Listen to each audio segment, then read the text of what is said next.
안녕하세요. 반갑습니다. 이무영 강사입니다. 오늘은 1분 컷 계속 진행해 볼 건데 45번 문제 1번부터 보겠습니다. 권력 분립의 원칙은 이렇게 서로 다른 국가기관끼리의 문제야 돼요. 입법부랑 행정부랑 사법부랑. 그래서 서로 이렇게 도와주고 이제 견제하고 이런 느낌인데, 여기 행정부 아래 A라는 기관과 B라는 기관이 있어요. 얘네들끼리 이제 권한이 문제된다 하더라도 이건 이제 권력분립 원칙의 문제라고 할 수 없다. 그래서 동일하게 행정부 소속인 수사처와 수사기관 사이의 권한 배분의 문제는 권력분립 원칙의 문제라고 볼 수 없다. 맞고 2번. 두 번째 줄에 1948년 헌법에서는 대통령이 국무총리를 임명한 다음에 국회 승인을 얻어야 됐고, 그 다음에 1952년 헌법은 1차 개정 헌법이죠. 이때는 민의원, 국회의 국무원 불신임권이 인정이 되었다. 그래서 대통령을 이렇게 나가라 할 수는 없으니까 그 밑에 있는 장관들, 이런 사람들이 이제 쫓아낼 수 있는 권한이었다. 3번인데 권력 분립은 국민주권이랑 더불어서 근대헌법의 기본 원리이지만 사실 권력 분립이랑 국민주권은 서로 상관이 없어요. 민주주의나 아니면은 우리 근대헌법에서 둘 다 필요하긴 하지만 서로 상관은 없다. 그렇기 때문에 국민주권이 자연스러운 기결이 아니라 자유주의적 조직 원리로서 발전된 것인 거에 불과하다, 이렇게 되는 거죠. 그 다음에 4번이 합헌 판례죠. 우리 대법원장을 특별검사 임명에 관여시키죠. 헌법이 위배되지 않는 부분입니다. 그래서 4번이 틀렸다. 그 다음에 46번 1번. 우리 헌법에서 권력분립 원칙은 권력의 분할뿐만 아니라 권력 간의 상호작용과 통제 원리로 형성되어 있기 때문에 국가기관 상호 간의 통제 및 협력도 할 수 있고 공조도 할 수 있다. 이거는 권력분립 원칙의 근대적인 권력분립 원칙을 넘어서 현대적인 권력분립 원칙을 구성한 하나의 요소가 된다. 그래서 여러분들이가 입법부가 힘드니까 행정부가 좀 도와줘요. 이게 이제 행정입법인데, 그렇다고 해서 이쪽 입법부의 권한을 다 포괄적으로 위임하면 안 되죠. 그래서 위임은 가능하지만 포괄적인 위임은 하면 안 된다. 이게 포괄 위임 금지 원칙이 있죠. 이게 니은번 지문이에요. 정치적인 행정적인 수요와 발맞춰서 위임 입법을 허용하되 권력 분립의 원리를 구현하기 위해서나 법치주의 원리를 수용하기 위해 위임 입법에 대한 통제도 필요한데, 이것이 포괄 위임 금지 원칙이다. 디귿번 제형법정주의는 자유주의, 권력분립, 법치주의 및 국민주권의 원리에 입각한 것으로서 무엇이 범죄이며 그에 대한 형벌이 어떤 것인가는 입법부가 제정한 법률로서 규정해주는 게 맞다. 그럼 이제 리을번 보시면은 그 특정한 국가기관을 구성할 때 입법부, 행정부, 사법부가 권한을 나누어 가지거나 죄송합니다. 기능적인 분담을 하면 안 되냐. 여러분 위에 설명했듯이 이렇게 입법권에 대해서 조금 도와주거나 아니면 이제 사법부가 힘드니까 행정부가 또 도와주기도 하거든요. 행정심판 이런 걸로. 이렇게 서로 도와주거나 견제하거나 도와줄 수도 있는 거죠. 그래서 기능적인 분담을 하는 게 오히려 현대의 권력분립 원칙이다. 미음번. 헌법원칙으로서의 권력분립 원칙은 구체적인 헌법 질서의 분리에 대해서 파악될 수 없는 것이기 때문에 권력분립 원칙은 구체적으로 헌법에서 나오기 때문에 어떠한 국가행위가 권력분립 원칙 위배되는지 여부는 구체적인 헌법 규범을 토대로 판단하면 된다. 맞고요.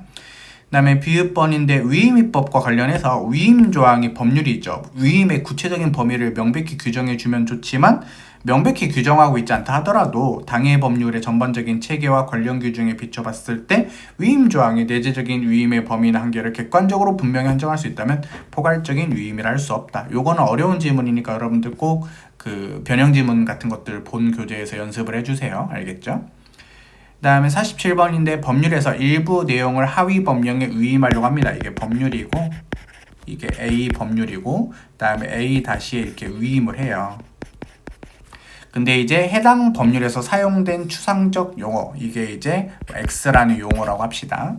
이게 하위 법령에서 규정될 내용과는 별도의 독자적인 규율 내용을 정한대요. 그럼 이렇게 Y라는 단어가 있을 텐데 얘랑은 독자적인 규율 내용을 정한대요. 일단 위임이 있으니까 여러분들 포괄 위임 금지 원칙은 지켜야 돼요. 근데 여러분들 이렇게 생각해보죠. 이게 이제 A, B, C, D, C라는 단어가 있고 C-라는 단어가 있어가지고 이게 독자적인 관계가 아니라 관련이 있는 단어라면은 이 C-를 해석하면은 C라는 단어도 자연스럽게 명확해지겠죠.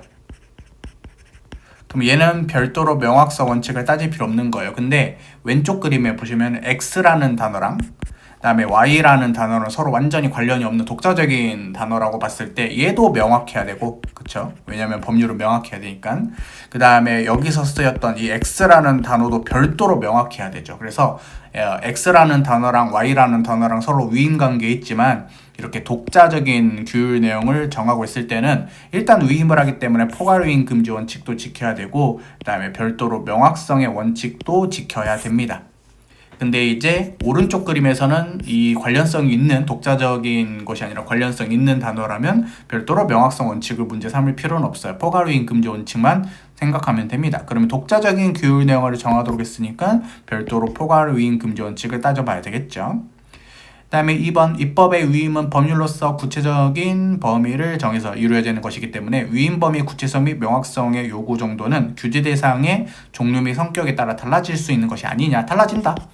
왜냐면 국민에게 손해를 되는 법률이 있고 국민에게 이득이 되는 법률이 있다면 위임의 정도는 달라질 수밖에 없다.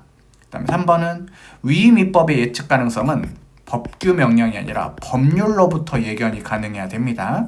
왜냐면 법률이 이렇게 법규 명령에 위임을 하잖아요. 그럼 어디서부터 이미 잘 만들어야 된다? 이 법률을 만들 때부터 잘 만들어야 된다 이거예요. 그래서 시행령의 내용이 명확하게 규정이 됐으면 위임입법의 포괄성 문제가 해소되는 게 아니라 시행령이 아니라 법률 규정의 내용이 명확해야지 포괄 위임인지 아닌지를 따질 수 있다 이렇게 되는 거죠.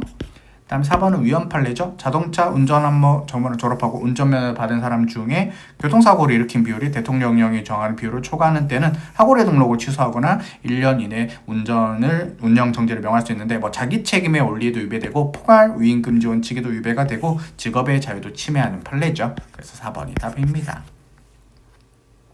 다음 48번. 포괄위임 금지 원칙은 법률이 이미 대통령령 등 하위 법규에 규정된 내용 및 범위의 기본사항이 구체적으로 정해져 있어서 누구라도 당해 법률로부터 하위 법규에 규정될 내용의 대강을 유추할 수 있도록 해야 되는데 위임입법이 대법원 규칙인 경우에도 근데 여러분들 대법원 규칙은 이름은 규칙이지만 법규명령이에요. 법규명령은 국민한테 영향을 줘요. 영향을 주는데 대법원 같은 경우에는 입법권이 없어요. 그러니까 입법권이 없는 기관한테 이렇게 국민에게 영향을 미치는 것을 만들라고 했기 때문에 당연히 수권법률에서 포괄위임 금지 원칙을 지켜야 되겠죠. 그럼 똑같이 대통령령과 그다음에 불령의 경우에도 적용이 되겠죠. 3번은 쉽게 풀려면은 손해배상금 대불비용 판례가 포괄위임 금지 원칙의 위배가 그 다음에 4번에 법률의 위임 규정 자체가 의미 내용을 명확하게 알 수 있는 용어를 사용해서 위임 한계를 분명히 밝히는데도 하위 법령이 그 문헌의 의미를 한계를 벗어나거나 위임 규정에서 사용하는 용어의 의미를 넘어서 그 범위를 확장 또는 축소함으로써 위임 내용을 구체화하는 단계를 넘어 새로운 입법으로 평가할 수 있다? 그럼 법률이 하위 법규에 위임을 했는데 이게 위임에 끝나는 게 아니라 새로운 입법으로 평가할 수 있는 정도로 완전히 새롭게 만든 거예요. 그러면은 얘가 권한 없이 막 만든 게 되잖아. 그 포괄적인 위임을 해버린 거죠. 왜냐면 권한도 없는 애한테 포괄적으로 너네 마음대로 해봐라 이런 식으로 위임 권한을 줬으니까. 그래서 이런 건 허용되지 않는다. 그래서 답은 이미 3번으로 고를 수 있었어요. 포괄위임 금지 원칙은 어려운 파트이기도 하고 그 다음에 변형 지문도 많이 실어놨기 때문에 여러분들이 꼭 본 교재의 변형 지문을 많이 풀어봤으면 좋겠다 이런 생각을 해요. 그러면은 다음 회차에 또 연결해서 볼 수 있도록 하겠습니다. 고맙습니다.